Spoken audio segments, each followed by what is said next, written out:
Hey, it's Shane here again. It's late in the afternoon here, and I thought I'd make another video because I don't have much else to do. It's been raining here, and it's uh, it's good to get your wheels dirty, but it's also bad when you get stuck in the mud, and I have done that many times, many times, and yeah, it doesn't end well, and it takes a while to end. Whether it is waiting for someone to come and get me or crawling back to the house in the mud, which I've done a couple of times, and yeah, either way, it's one of the things you just put up with because it's better than sitting inside and doing nothing. Um, Thank you for the responses to my first video.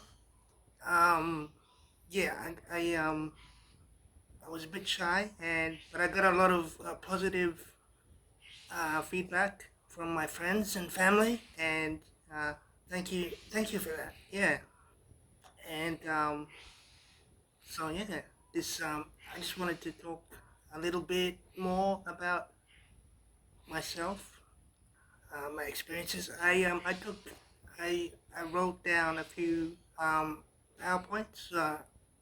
Yeah, topic topic things. So I'm gonna try and start off at the beginning.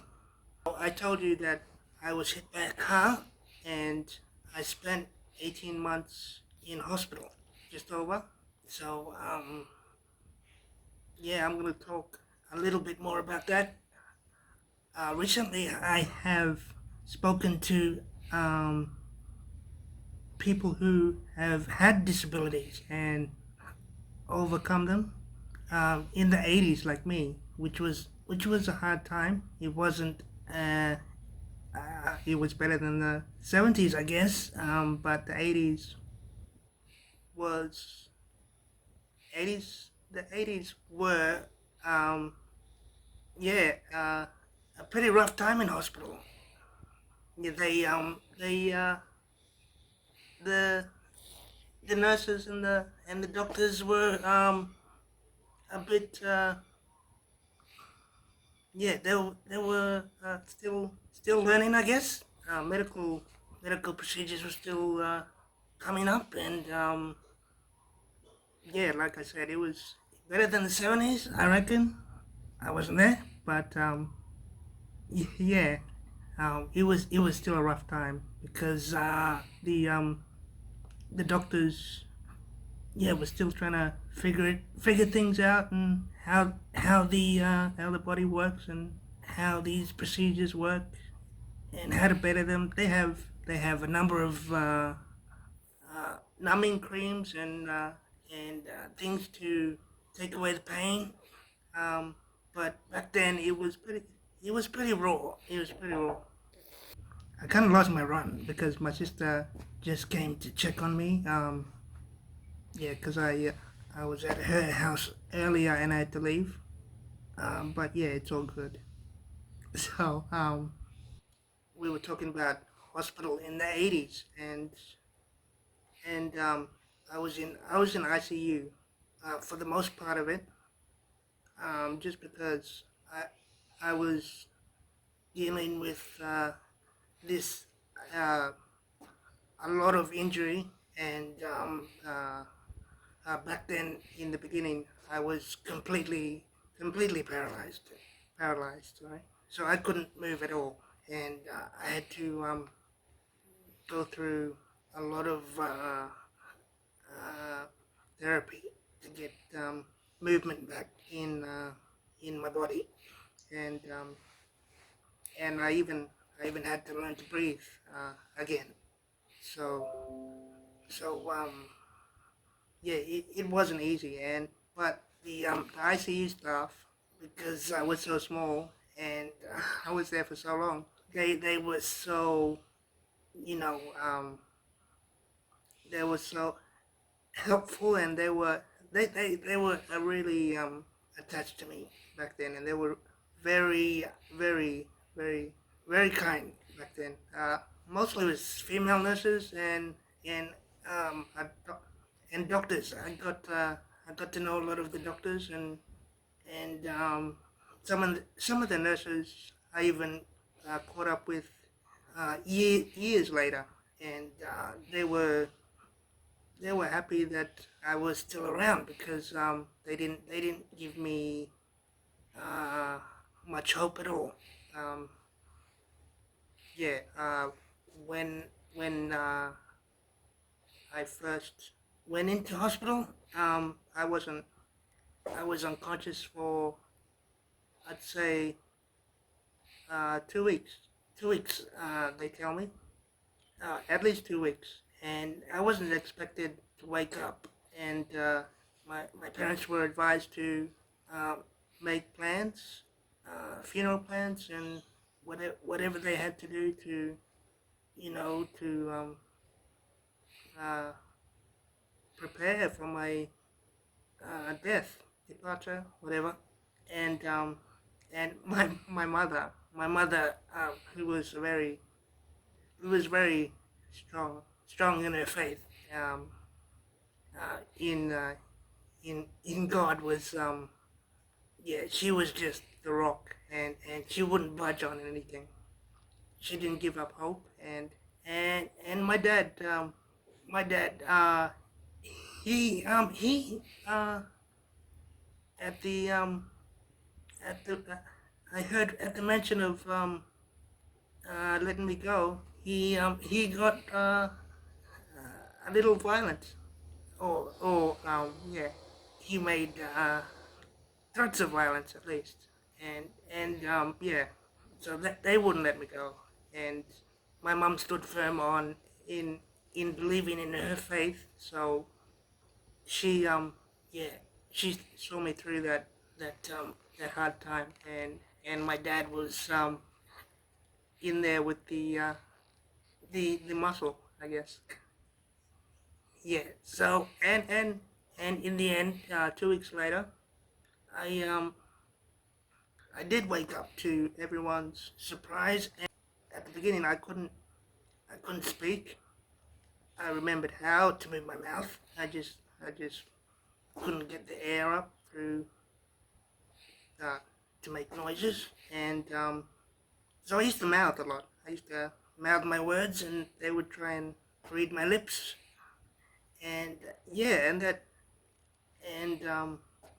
least I could communicate, and eventually, I'm not even sure how long it took, but I started moving my right side a bit more and a bit better, and yeah, it was they called me a miracle because from where I was, they just didn't expect me to move, yeah, to come out of that, and yeah, through the grace of God, I I uh, I started to recover, and it took a while. I was on so many medications back then. It was just horrible.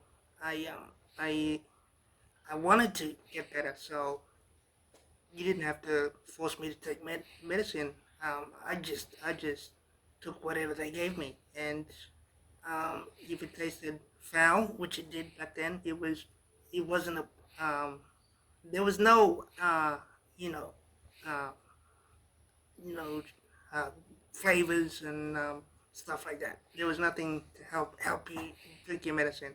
It was just there were flavors, but uh, was it what it said on the bottle wasn't what it tasted like in anything. So um, so I took those every morning. And that kind of screwed me up in the stomach. So um, I had no appetite.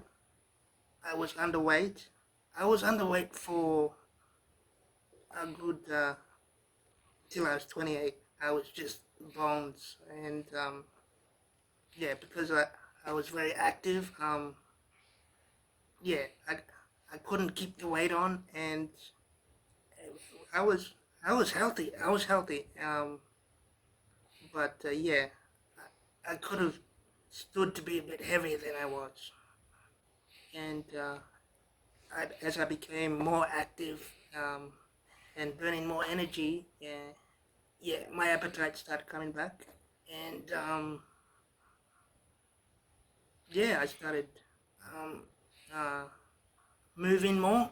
But this is a number of years later. Um, when I was in hospital, I was um, just trying to get back on track, and um, I was always tired from breathing, so I couldn't stay off the machine for long. And also there was some like I had to learn to you know they had this thing back then. It was called a tilt table.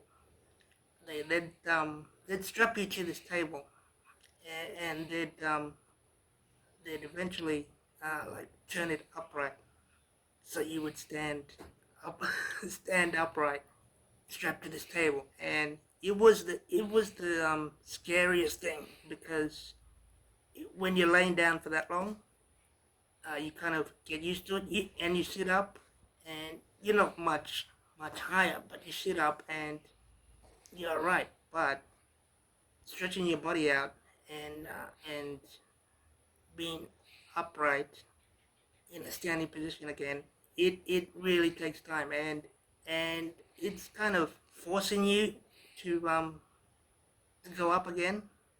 Yeah, and it it you get lightheaded, nausea. Sometimes you throw up. Well, I didn't throw up, but you do feel sick. This is just basic rehabilitation. So um, yeah, everyone who's bedridden for a long period of time, yeah, has to go through that. So that's just, yeah. When I was 12, um, we moved out to an acreage which I mentioned before, and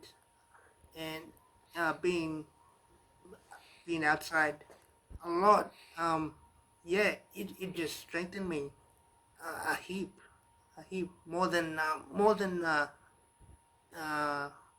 let's say physical therapy, because I was always moving, and I always wanted to move, and yeah, being out, looking for things and exploring things, almost killing yourself. That was yeah, that was muscle building, and yeah, um, just being normal, um, looking for things, trying to build things, trying to break things. It was good because uh, had a had a bit of land, and I could do with it what I wanted. If I wanted to cut a tree down, I'd give that a go. I wasn't really good at it at first, um, and getting the actions working, the knife swinging, and the axe. Yeah, not a big axe, like a hatchet thing. It was always, you know getting my strength up, and this was the early '90s, and you could go to rehabilitation, where you'd have people. You'd lie on a bed, and they'd tell you to, you know can you do this, can you do that, let's get you at a table, can you pick up this cup, um, can you pick up these utensils, which is good enough, which is, helpful to people who need it, who have that need for rehabilitation. But I was a bit above that, and they would everything that they could help me with was confined to a room. Um, today they'll say, "Well, what do you want to do? Do you want to be out and mix with this certain people and do this certain thing?" And they'll try and get you into that if it's practical. Well, the kind of work I did what wasn't practical, wasn't safe for me in a wheelchair, and um, and yeah, I just love doing it. And if it's if I told anyone that I wanted to work outside in a garden and you know drag hoses around, and someone just came in, and where was it? If yeah, if if I said to my therapist, I want to work in the garden, and I wanna plant trees, and I wanna weed gardens, and yeah, they would just say, oh, it's probably not a good idea for you to move around so much. You might get stuck in the in the yard, and how can you get down that low? But I I wanted to do it, and it was it was it was there to do. There was nothing else to do, so I that's what I got into. I got into gardening, a lot of gardening, and if uh, firstly my dad because when we bought this property, it was a flat land with nothing on it, and there were horses here before I got here. So that they well and truly pounded this ground, this clay. It's clay as well. So getting the chair out there with no grass, and if it's even a little damp, you would just get stuck, and then um, my dad would get angry at me for getting stuck, and then he'd have to pull me out. Oh, my sisters would pull me out, and yeah, that was so being outside and at whatever age I was still young. It wasn't the most practical thing, but because that's where my dad was, and that's where I I thought freedom was. Yeah, I'd uh, I'd rather be outside than inside. Yeah, trying to occupy my mind. It's gonna be a short video, just just to hopefully let you in on some some of the struggle in the early days in hospital, sorry, and recovery is never that easy, um, especially when you have uh, injuries on a pretty high level. Um, so hopefully these videos can speak to people who have injuries these days, and just to, it's just to let them know that it's not a new thing, and people have been suffering for for a long time in worse conditions, and yeah, I was talking to a neighbor up the road today, and he was in the army, Australian Army, which a lot of men are retired. They're old, and they're living out here. Um, so yeah, you meet a lot of army veterans around here, around my neighborhood, and he was telling me that he broke his back like when he was 21 in the army, jumping out of a helicopter, and and the doctors told him he wouldn't walk again. And he's 57 now. He's not doing too good, but he reached 57 and in pretty good shape. He stayed in the army after he started to walk again. So what back then the doctors aren't all that right uh, sometimes, and they are still not that right these days. Um, yeah, and you might you might have pretty overwhelming odds, but yeah, in my case, I had strong parents with a strong faith and and good family. So